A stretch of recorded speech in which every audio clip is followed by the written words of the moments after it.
Hello, everyone, and welcome to the CyberWire's Research Saturday, presented by Juniper Networks. I'm Dave Bittner, and this is our weekly conversation with researchers and analysts tracking down threats and vulnerabilities, and solving some of the hard problems of protecting ourselves in a rapidly evolving cyberspace. Thanks for joining us. And now, a quick word about our sponsor, Juniper Networks. NSS Labs gave Juniper its highest rating of recommended in its 2019 Data Center Security Gateway Test. To get your copy of the NSS Labs report, visit juniper.net/securedc or connect with Juniper on Twitter or Facebook. That's juniper.net/securedc. And we thank Juniper for making it possible to bring you Research Saturday. Thanks also to our sponsor, Enveil, whose revolutionary zero-reveal solution closes the last gap in data security, protecting data in use. It's the industry's first and only scalable commercial solution, enabling data to remain encrypted throughout the entire processing lifecycle. Imagine being able to analyze, search, and perform calculations on sensitive data, all without ever decrypting anything, all without the risks of theft or inadvertent exposure.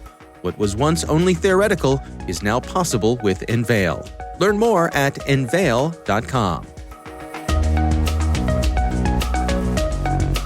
So one of the things that we've really observed over the last, I'd say, year and a half is just this great shift in how organizations are building their cloud infrastructure. That's Matt Chiodi. He's Chief Security Officer for Public Cloud at Palo Alto Networks. Matt Chiodi is going to be discussing the Cloud Threat Report from Unit 42. Later in the show, he'll be joined by Ryan Olson. He's VP of Threat Intelligence at Palo Alto Networks, and he leads Unit 42. He's going to be discussing the Unit 42 IoT Threat Report. Here's Matt Chiodi on the Unit 42 Cloud Threat Report. So let me give you an example. So in the past, if I was a developer or if I was someone in IT and I needed to go and provision cloud infrastructure, right? So think of AWS, Azure, Google, in any one of those environments. In the past, I would have to go and manually create things, right? So I'd have to log into a cloud console. I'd need to, click here to create a new server, click here to create networking, click here to create storage.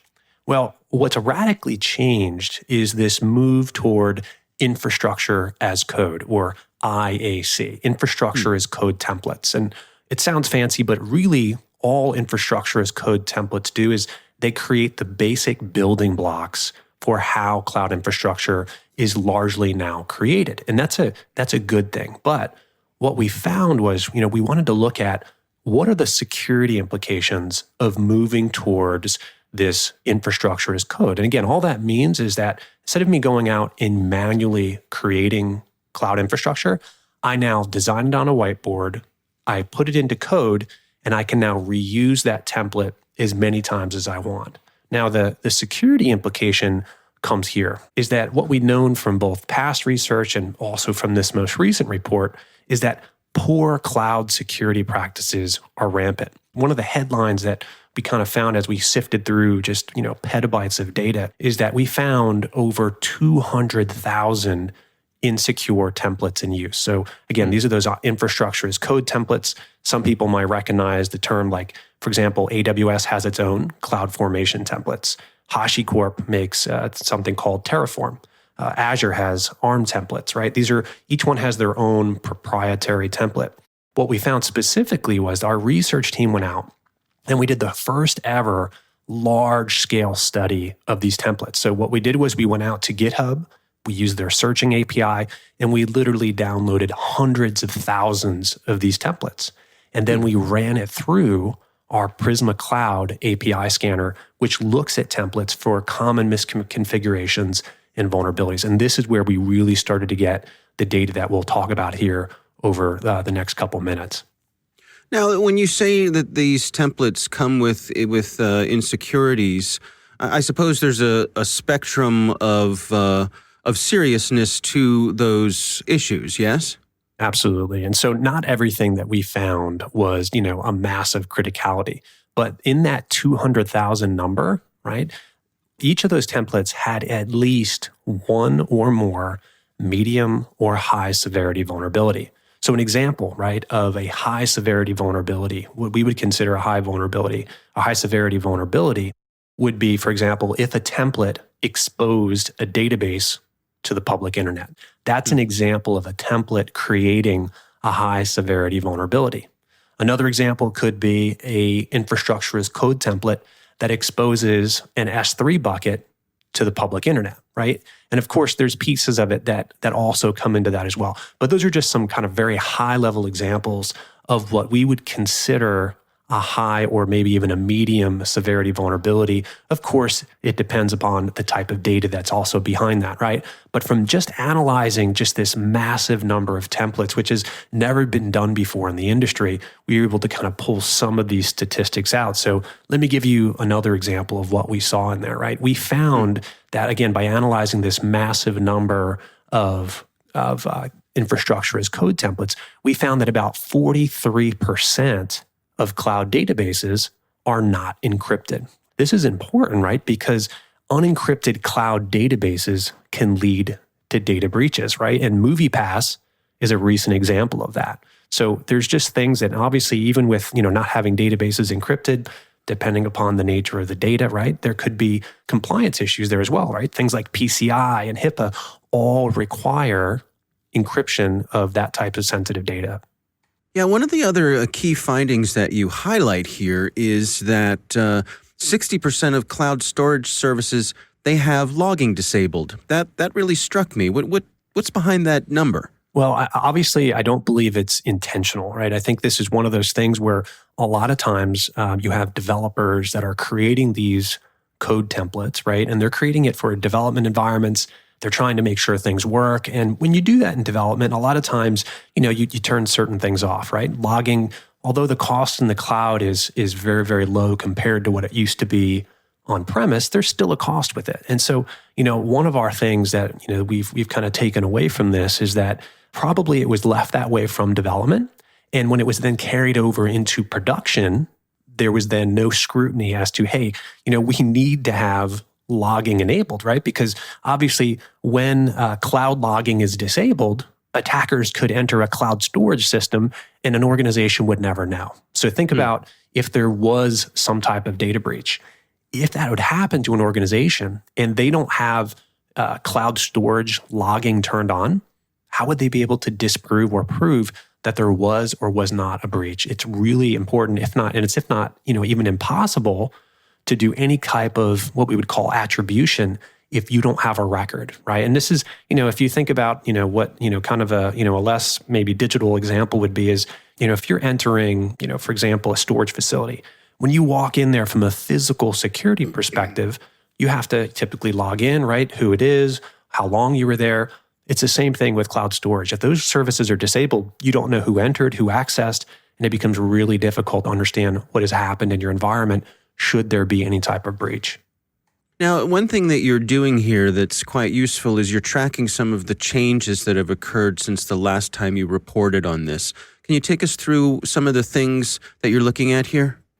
Absolutely. Yeah. So I think, one of the things that we try to keep consistent between the cloud threat reports is what has changed, right? So we try to, obviously look at some new angles like we did in this most recent spring 2020 cloud threat report, which was the big focus on DevOps practices and infrastructure as code.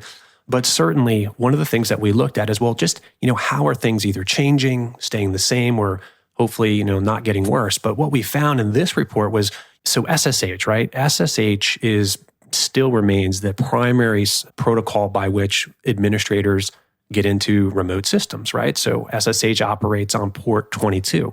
What we found from this research here is that about 76% of organizations are exposing SSH to the entire internet. That is not a best practice, right? Because in this case here, if I expose an SSH server to the entire internet, that means that anybody can attempt to access it. Anybody can attempt to brute force it. And in terms of trending, we found that this number was actually up by about 20% compared to our last report, which I believe came out in July of 2019. So unfortunately, the number around SSH is trending in the wrong direction. Now, SSH tends to be very much weighted towards Linux, Unix type systems. Certainly, there's ways to port it over to Windows, but from a Windows Server perspective, Windows servers are typically, administration is typically done over RDP or port 3389. Right. And when we looked at that statistic, we found, unfortunately, that's up even more. That's up about 30% compared to our last one. So just about 69% of organizations are exposing RDP to the entire internet. So again, neither of those things are we would call those worst practices. Those are things you should not be doing.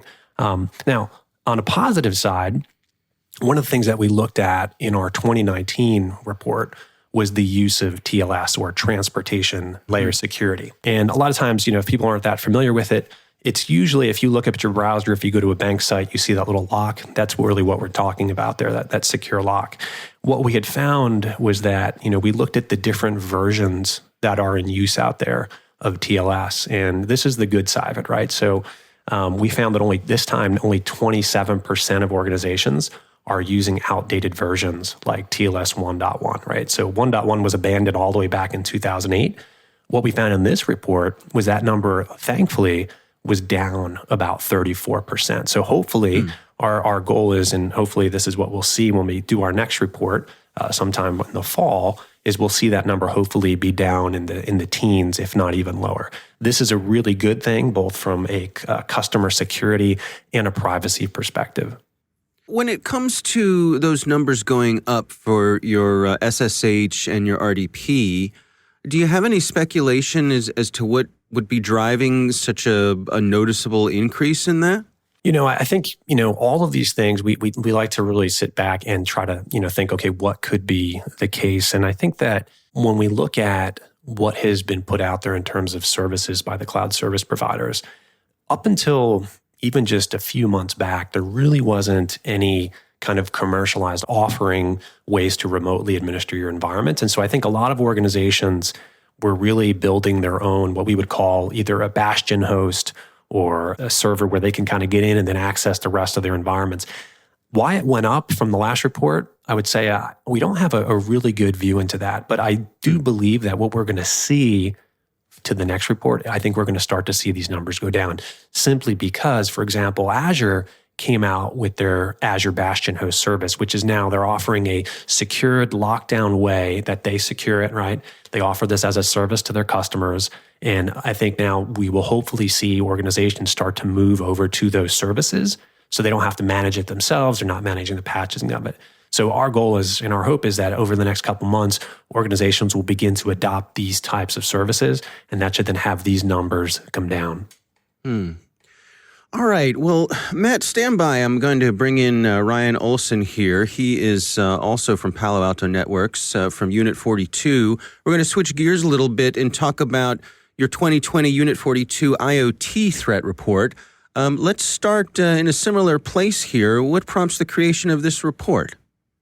Yeah, so last year we acquired a company called Zingbox, who is focused on IoT.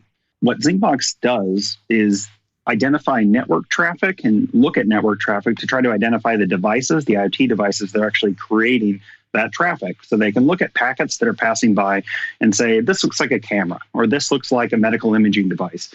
And then based on that information, they classify them and help their customers put them into the right security model. So they can say, hey, this is a device that doesn't necessarily need to go and talk to the entire internet and make changes in that way. We've been integrating Zingbox's technology into the Palo Alto Networks next-gen firewall over the last few months. And what we decided to do was look at the data that they'd collected in 2019 from about 1.2 million IoT devices that were in enterprises and a lot of them in medical situations, and break it down to understand what kind of vulnerabilities do they have, and really what kind of security posture are all these devices seeing inside these enterprise and hospital environments.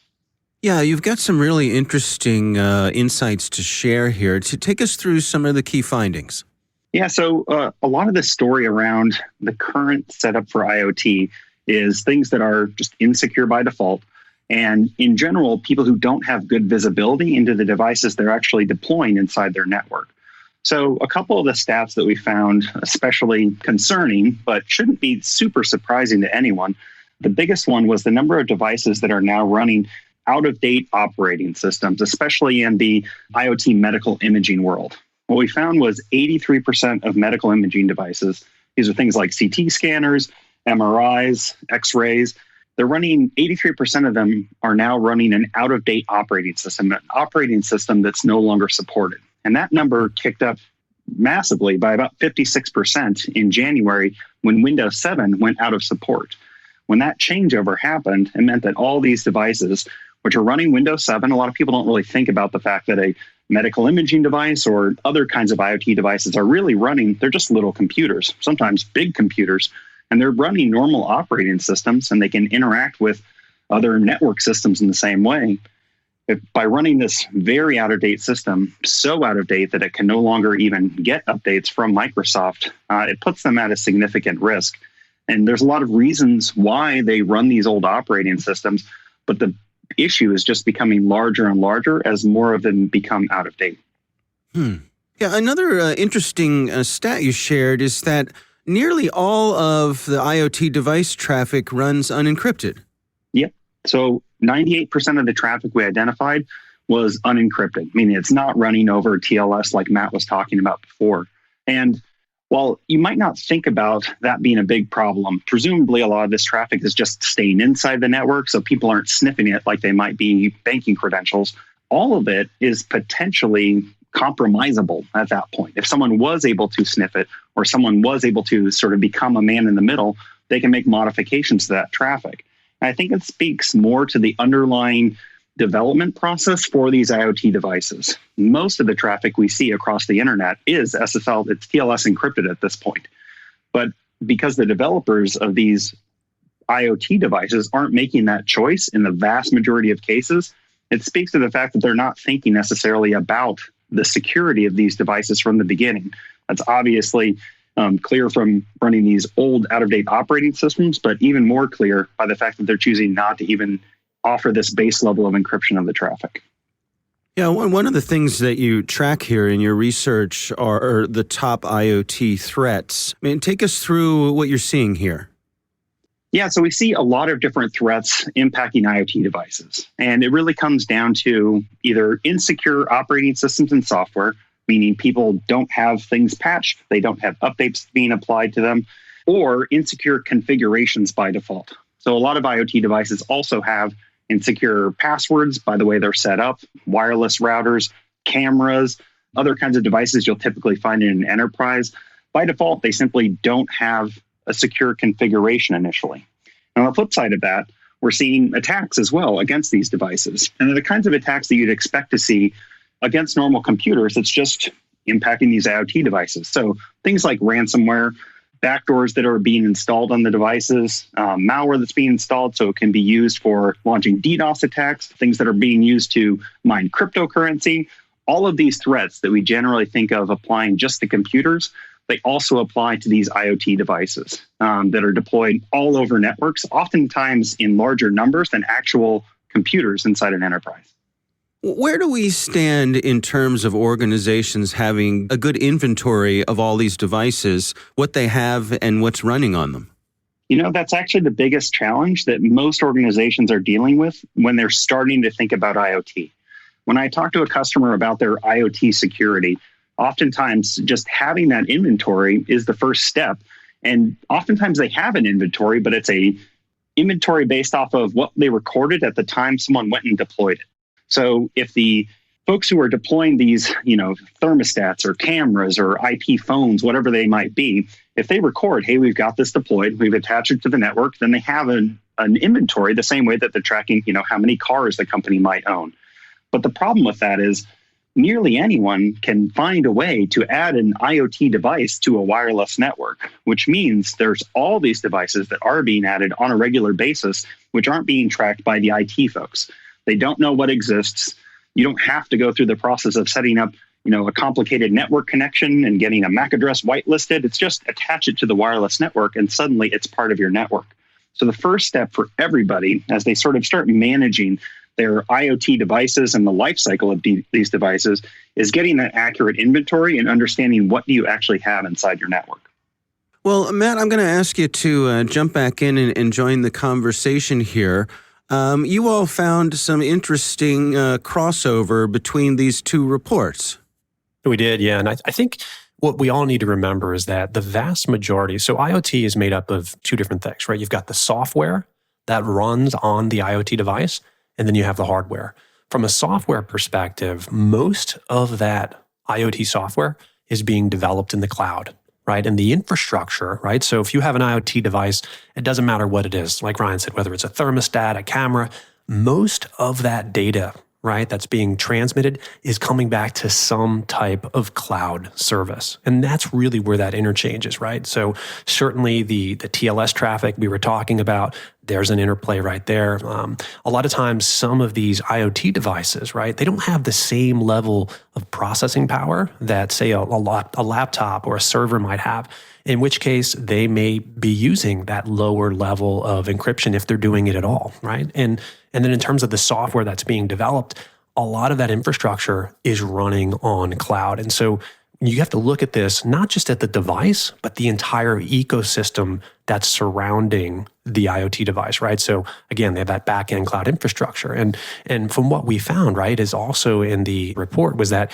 organizations are just not yet embracing the concept of DevSecOps. So organizations have talked about it. We've talked about it a lot as an industry, but most organizations are still not to the point where they've truly wrapped security into the development process. Because if they did, we wouldn't be seeing these numbers either on the IoT side or on the cloud side, right? And so it's our contention that, when organizations, all they need to do from this perspective is, when you talk about even just starting building your cloud environment, organizations need to shift how they're doing things, right? And so we've talked about this whole concept of shift left, which is just kind of the very beginnings of moving towards DevSecOps. And all we mean by shift left is literally about moving security to the earliest possible point of the development process. So this begins by empowering developers, giving them plugins that work directly in their integrated development environments so that if they are starting to create a piece of code, whether maybe it's a new container they're creating, right? Some type of new microservice, or whether it's a new infrastructure as code template that they're creating, that they get early feedback that, hey, you're introducing a new vulnerability, right? So that's kind of step one. And then obviously, as that software moves through the development lifecycle or through their CI/CD pipeline, that there are also other checks built in where IAC templates are being scanned, new containers that are being created are being scanned. If they're using serverless, right? In a lot of cases, it's not even containers anymore, it's serverless. Making sure that there is scanning throughout that process, and then making sure also that standards are being enforced, right? So anytime that an organization, whether it's a startup, right? A lot of times the IoT devices are being created by startups, or whether it's an enterprise organization or a large government organization, enforcing standards, security standards becomes extremely important. And anytime that you work at cloud scale, it requires that strict enforcement of standards. And so what we like to recommend, if an organization, doesn't have a cloud security standard, that they check out what the Center for Internet Security, or CIS, has created. CIS has a benchmark available for all the major cloud platforms. They have benchmarks available for multiple different operating systems. It's a great way to start. Ryan, we often talk about defense in depth, and when I think about the interplay between IoT vulnerabilities and the cloud, it sort of strikes me as there's a potential there for a cascading vulnerability in depth situation. Yeah, it certainly exists. So when you have devices that are communicating with the cloud, if those get compromised, they may be a route into the IoT devices in the same way that compromising an IoT device may be a route further into the network. Once again, people not thinking about the fact that these are little computers that can run all sorts of code, whatever an attacker might want to. If they are inside your network and they're not isolated from other devices, that makes them a risk of coming into the network and being a route in, as well as being at risk from other things happening inside the network. Especially looking at the medical area, one of the things that we were investigating was the types of devices and what kinds of VLANs they're on inside of hospitals. So when you see things like medical imaging devices and infusion pumps, which are connected to the network because they're sending data back and forth and they're sending images and other things, if they're on the exact same VLAN as the doctor who's sitting down at their computer and opening email and potentially clicking on phishing emails and opening malware, that's problematic because if their Windows or Mac computer gets infected with malware, it might be able to spread to those other devices in the network. And that's just completely unnecessary. These devices don't all need to be able to talk to each other all the time. And one of the stats we actually pulled for this report was the number of devices that are on separate VLANs so that they can't communicate with each other. What we found was about 72% of the VLANs in healthcare environments in particular have a mixture of these IT and IoT devices, which means you do have that crossover between one device to another. Based off of the data from this year's report compared to what we had looked at in the past, that is going down. We are seeing more and more VLANs, so people are separating these devices in healthcare environments, but it's still not happening nearly at the level that it needs to, because you simply don't need all these devices to be able to talk to each other in the same way that you might need other kinds of normal IT devices to do so. That's Ryan Olson.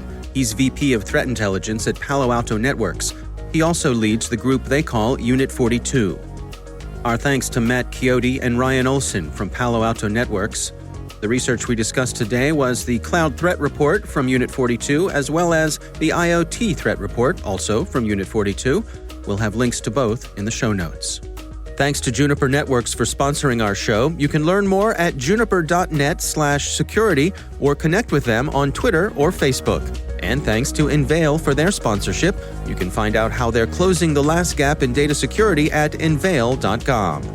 The CyberWire Research Saturday is proudly produced in Maryland out of the startup studios of Data Tribe, where they're co-building the next generation of cybersecurity teams and technologies.